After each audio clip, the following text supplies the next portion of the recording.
morning. How is everybody doing today? All right, all right. We're not doing a very good job eating the food in the back of the room. So let's make sure we eat the food and drink the coffee. There's a bunch of amazing sweet rolls there. I see some kids. There's probably going to be some angry parents now that I just mentioned that. But they're over there. At any rate, welcome. Thank you all for taking time from Saturday. I actually hoped it would rain today as opposed to being like this.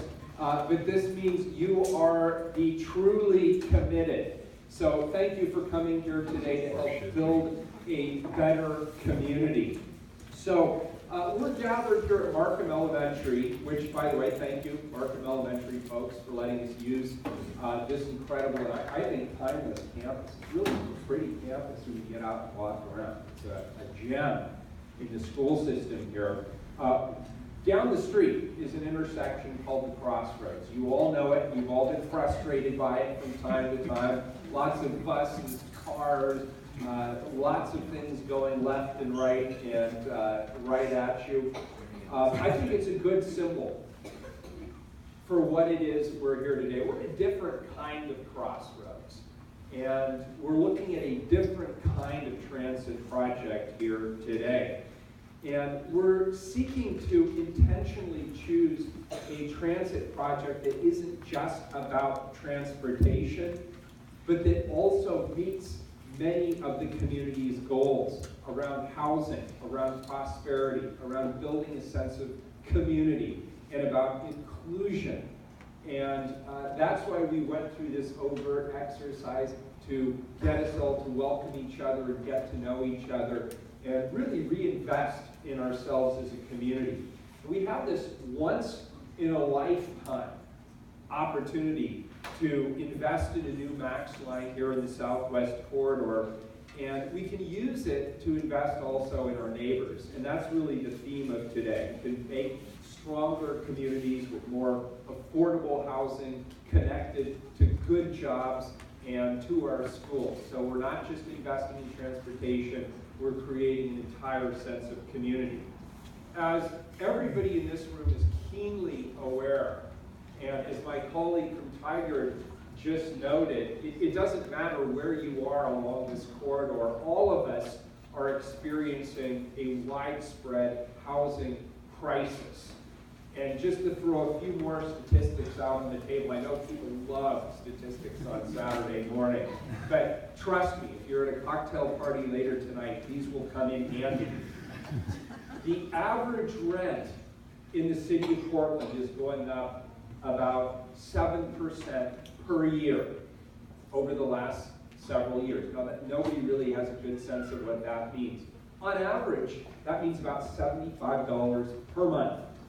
Increase, $75 each month increase. How many people here can actually afford that?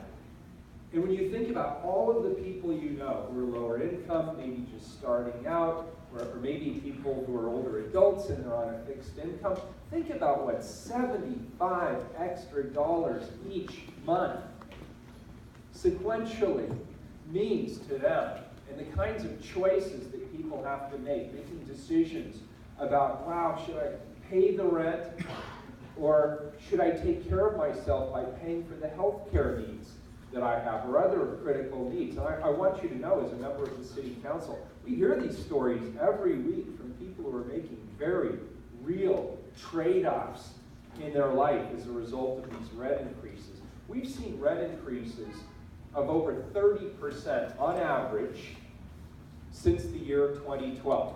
Question for the audience.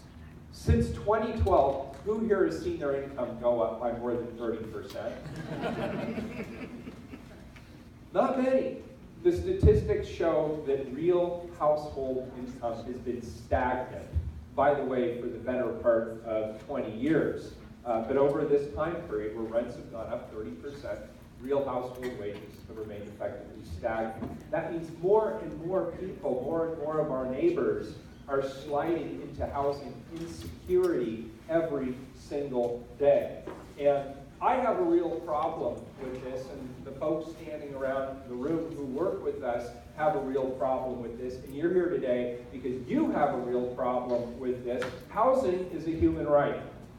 It is as essential as food and water. Housing is a human right. And we are approaching this regional transportation partnership with that understanding clearly in mind. Why?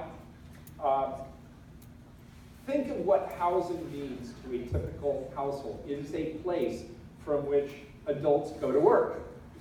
And if they're displaced from their house or they have to move farther and farther away from their current job, it may make it impossible for them to have that employment, or at a minimum, it may drive them to an area where there aren't a lot of transit options and they're forced to now get a car and pay for a car and contribute to the congestion that we're seeing in our community.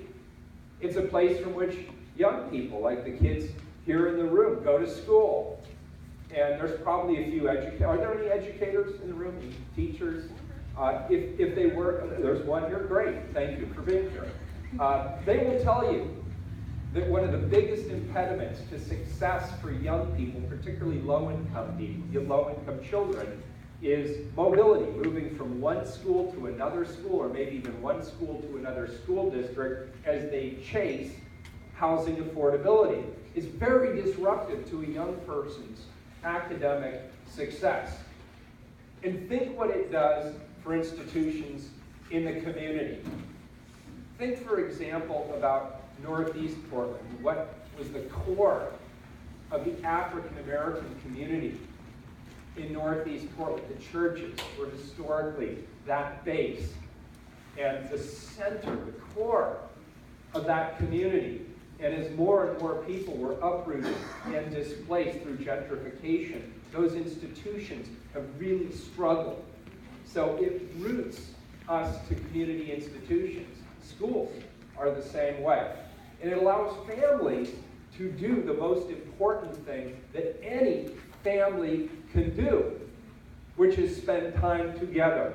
All of those things are at risk in this housing crisis. And so I believe if we act now, we can avoid some of the mistakes that we've made on previous projects. And I'm thrilled to see so many people here who want us to work together. More than affordability, I want to touch on a bit of a nerve. And I'm sorry to do this, but I think it's important that we do this at every opportunity. We are in a social crisis as well. I don't think I need to tell anybody in this room that over the last 2-ish years, hate crime and reported incidents of hate have increased dramatically all across the country. And Oregon leads the list. And what's true for Oregon is true for the metro area.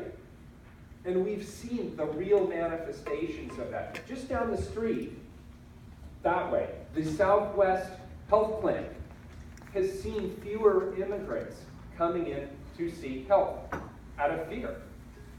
And I want you to know, health isn't just about you individually. The reason we want everybody to seek healthy outcomes is because disease doesn't care whether you've been here generation after generation or whether you just got off the boat. Disease doesn't make that kind of differentiation. So it's in everybody's interest for our immigrant neighbors to go to the health clinic. And right now they don't feel safe doing that in larger and larger numbers. And in Southwest Portland, all around us, we're starting to see evidence of increased absenteeism amongst immigrants. I have always believed, and I know our educator here will certainly believe, and I believe probably all of us in this room believe, that a well-educated community benefits all of us. And to leave people behind in that education because they are afraid to seek the education to which they are legally entitled, that is beneath us as a community. We need to stand up as good neighbors and make a commitment to welcome all people into our community. And we're going to do it through investment. And that ties this back to why we're here today, this project. It starts with investing differently, building community starts with investing in the community differently. I believe we need local and regional commitment to housing that complements our transit investments. So I've directed our city staff, and there are a number of city staffers here today, and they'll be answering all of your, I'm sure, very thorough questions as the morning progresses. But I've asked them to create a housing strategy for adoption when the Portland City Council considers this light rail project in the spring of 2018. And I wanted to focus on equitable housing outcomes. We've made mistakes in the past. We need to own it. A few years ago, 10 years ago, we built the Max Yellow Line. And we made a lot of promises, those of us in government. We made a lot of promises collectively, our institutions, about how it was going to impact people who lived along that line. But we didn't follow up those promises with public investments and the kind of support required to actually realize those promises. And as a result, what happened along the Yellow Line was a lot of private sector people filled in where government didn't. They made investments that were speculative, which is what they do. And a lot of people got displaced. The people who are supposed to benefit most from the creation of that line, who are at lower income, who are at the most risk of being displaced as a result of the mistakes that we made. We own those mistakes. Intentions that are good are not enough to prevent displacement. So here's what we're doing.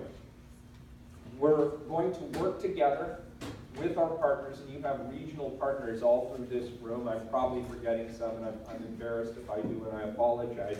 The City of Tigard, we just heard from their great representative, our Metro regional government, Washington County, TriMet, nonprofit developers and service providers, many are listed here, community groups, for-profit developers, as well as philanthropic and advocacy organizations.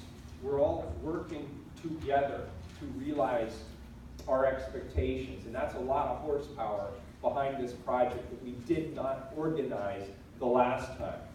We have community organizations directly engaging with low-income tenants to ensure a housing strategy that will specifically meet their needs.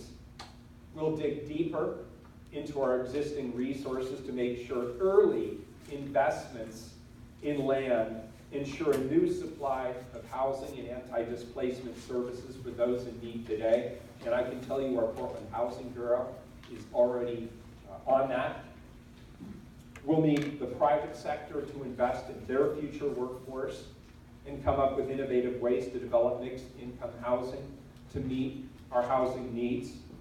And we're working with TriMet to work with us to ensure that affordability is included in any redevelopment of their properties, and that funding for housing is included in the transportation bond measure that TriMet is contemplating.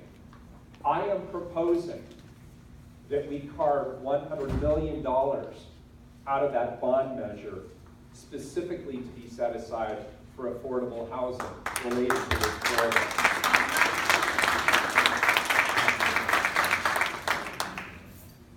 We are not doing something separate. I believe this cannot be a successful transit corridor if it is not also successful from a housing accessibility perspective. I think the two go hand in glove. And a successful transit project will benefit a housing strategy. So, in conclusion, I usually get a rousing round of applause.